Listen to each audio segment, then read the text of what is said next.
volta com o programa Pense em Saúde, hoje falando de memória. Participe com a gente com a sua dúvida, pergunta, algumas já chegaram. Nossa memória é boa? Liga pra gente se tiver alguma dúvida. Estão conosco hoje para responder essas dúvidas o geriatra doutor Estevão Alves Vale e os neurologistas doutora Dalva Maria Salgado Machado e o doutor Marcos Felipe Camarinha, todos médicos cooperados do Unimed BH. E para participar é só ligar para 3209-0119. No bloco anterior a gente finalizou falando de um medo que todo mundo tem quando começa a perder memória. Ah, doutor, tô com Alzheimer. Então, como diferenciar essa perda de memória por falta de foco, falta de atenção, por estar preocupado com outras coisas, por uma perda de memória que deve ser investigada? Vamos começar falando, doutor Estevão. Esquecer faz parte da vida, né? Então, assim, a memória, ela precisa do esquecimento. Precisa? Por quê? Precisa. Se a gente fosse acumular todas as informações que a gente recebe do dia, né? A cadeira que eu estou sentando, a camisa daquele sujeito, né? A pessoa que eu falei, a palavra... Se a gente fosse lembrar de tudo isso, realmente ia ser muito difícil para a gente ter qualquer tipo de relação com o mundo e consigo mesmo, né? Então, esquecer faz parte. Quando que o esquecimento vira problema? É quando ele passa a interferir nas atividades do dia a dia da pessoa. Então, era um professor e agora ele não consegue organizar um plano de aula mais.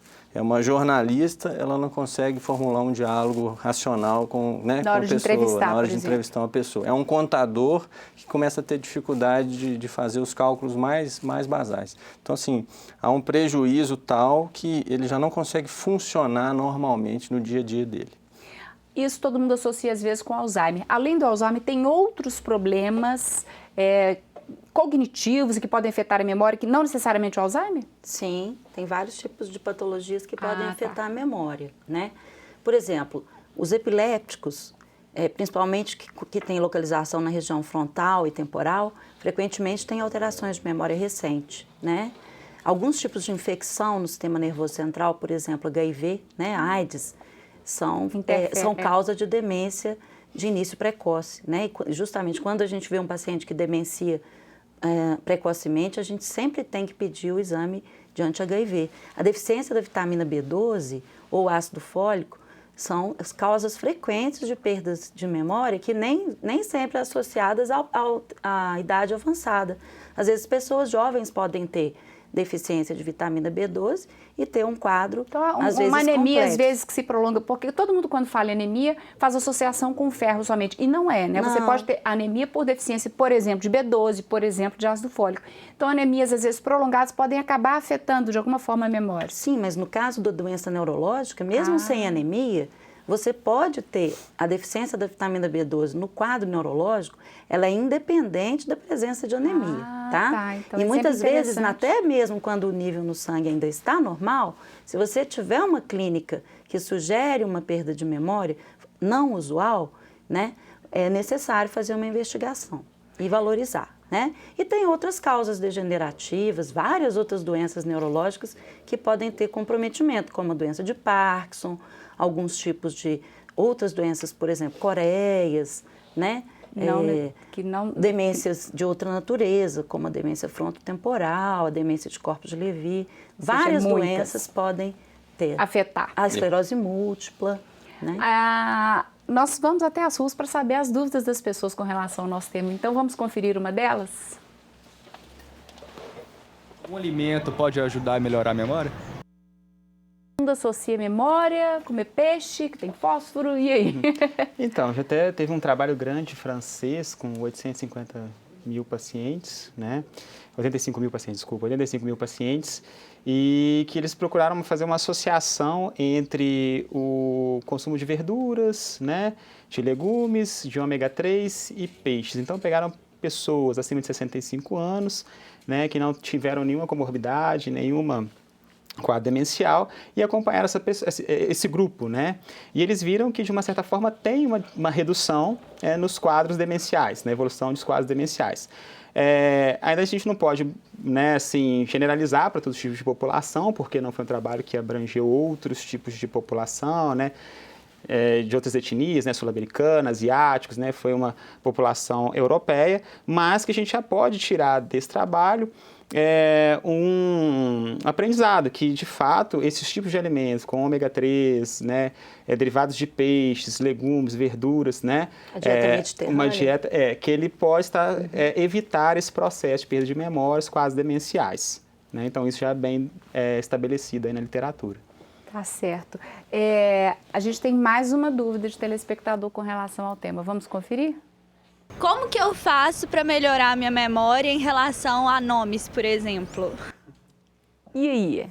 Olha, a memória para nomes, ela tem a ver com a fluência fonética, que é a formação de palavras, tá? Quando a gente começa a aprender, você lembra dos fonemas que os nossos meninos trazem no caderno? Então, uma consoante, uma vogal. Fá, fé, fi, fó, fu, né? Ba, bé, bi, bobu. Então, você pode dar um exercício para as pessoas, para elas denominarem então, criarem nomes, né? Isso é interessante. A minha memória para nome é péssima. Para nomes é péssima? Péssima. Mas se você quiser brincar mais um pouquinho, você pode trabalhar com a fluência semântica, que é categorizar. Então, sabe aquele tipo de exercício que a gente faz também quando é criança? Nome de carro, nome de flor, nome de animal. Sei. E tudo fica que começa rodando. Então, aí vai rodando e aí você vai colocando, porque aí o semântico depende mais da categoria, da área parietal, por exemplo, que é a área que discrimina, né, aquela categoria da palavra. E a área fonética é aquela área mais anterior da formação da palavra, mais na região frontal. Mas porque eu estou falando porque, por exemplo, às vezes eu converso com vocês hoje e até quando você chegou, a minha memória visual ficou. Mas será que daqui uma semana, duas, não, daqui a um mês, quando eu encontrar com vocês, eu vou ler, peraí, esse é o doutor Estevão, vou lembrar, mas eu morro de medo de não lembrar também. Eu posso usar uma palavra, claro. Uma frase? Tem uma frase que fala assim, ouço, esqueço, vejo, lembro, faço, aprendo. Agora, fazer depende do seu jeito. Então, por exemplo, eu sou muito musical. Então, para mim, estudar ouvindo música é muito bom. E eu me concentro mais quando eu ouço música, tá certo? Então, você é uma pessoa que tem o visual. Para ele, o olfato é importante, a questão traz lembranças, né? Então, cada pessoa... Associações são importantes? Associações são muito importantes, né? E que é importante também, além das associações, são a sistematização do seu raciocínio. Explique. Se você não sistematizar, você começar a querer fazer tudo ao mesmo tempo, acaba que nada se resolve. Então, e sempre estar exercitando aquilo que você aprendeu. É igual eu posso fazer uma pergunta aqui para todo mundo aqui que já passou do ensino médio fundamental, quem lembra fazer uma equação de segundo grau? Quem lembra fazer uma equação de terceiro grau? Quem lembra fazer limite? Ainda mais limite. Não, limite eu não lembro, que você quase que ninguém lembra. Não, limite só que na época que você fez vestibular, nós passamos vestibular de medicina, você lembrava, porque você tinha que fazer a questão de limite. Só que quanto tempo que eu não faço uma operação de limite, não faço uma operação de matemática? Então, é o grande questionamento que eu faço, às vezes, no consultório, quando o paciente chega com dificuldades de memória. Você sistematiza o seu raciocínio, então, quer dizer assim, eu tenho uma agenda, eu tenho, né, organizar o meu dia, organizar o meu raciocínio, quase ninguém faz. Você estuda, você ainda estuda ainda hoje, faz algum exercício matemático, faz uma leitura, aí até pessoas perguntam assim, mas eu faço a leitura, mas simplesmente fazer a leitura não adianta, porque quando você está na escola, você faz a leitura e faz a resenha. Você vai lá, escreve, descreve o livro, você conta, você faz o exercício. Só lê, aí eu leio por ler, daqui a pouco, o que você leu? Não sei. Então, sistematizar o seu aprendizado, manter o aprendizado. Tem umas pessoas que falam que só da terceira, vamos supor, assistir uma aula e uma mensagem foi passada pelo professor. Aquele conteúdo, na hora, ficou bem claro para mim. Eu preciso chegar em casa, estudar pelo menos 3 vezes para que aquilo se consolide, né? Bom, então já que a gente está falando de maneiras de preservar ou até avivar essa memória, você falou aqui até do planejamento, da organização e da frequência, exercícios para memória. Eles funcionam, adiantam?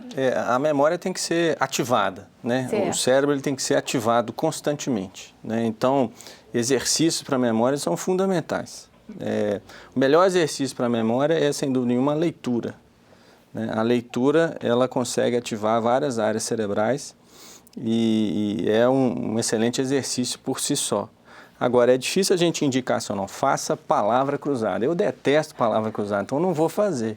Agora, tem gente que gosta muito, então que faça, né? Tem gente que gosta de xadrez, né? Então a pessoa pode jogar xadrez, né?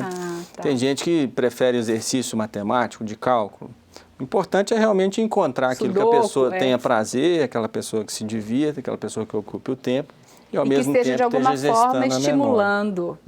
Daqui a pouco a gente volta. A Dalva falou bem de um exercício mental que é a socialização. Quer dizer, você interagir com as pessoas. Ter amigos. Né, ter amigos, né, interagir com a família, interagir às vezes com um desconhecido para poder realmente puxar um assunto, já por si só pode ser um bom exercício. Ser médico, por exemplo, me salvou. Eu era super fechada, quietinha e aquela questão... Essa relação com o paciente. É muito legal. Isso. Daqui a pouco a gente volta para responder mais perguntas. E as de casa, você já ligou? Às vezes ainda dá tempo, tenta lá, 3209-0119. Estamos conversando hoje sobre memória. E agora nós vamos para um rápido intervalo. Fique por aí, daqui a pouco a gente já está de volta.